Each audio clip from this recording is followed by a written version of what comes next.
رسول اللہ صلی اللہ علیہ وسلم کے آنسو۔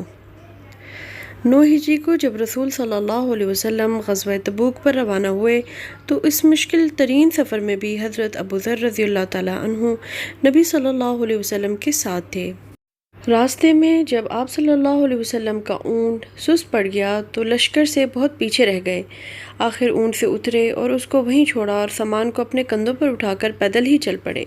رسول صلی اللہ علیہ وسلم نے جب ایک مقام پر قیام کیا تو دور سے ایک شخص کو آتا ہوا دیکھا۔ کسی نے کہا وہ دور سے کوئی آتا ہوا نظر آ رہا ہے۔ رحمت للعالمین صلی اللہ علیہ وسلم نے فرمایا ابو ذر رضی اللہ تعالیٰ عنہ ہوں گے۔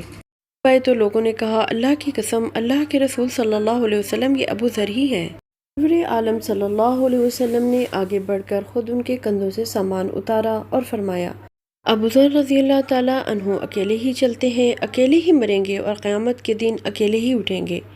پھر چشم فلک نے دیکھا اور کائنات کے ذرہ ذرہ نے گواہی دی کہ آپ صلی اللہ علیہ وسلم کی پیشن گوئی سچ ثابت ہوئی۔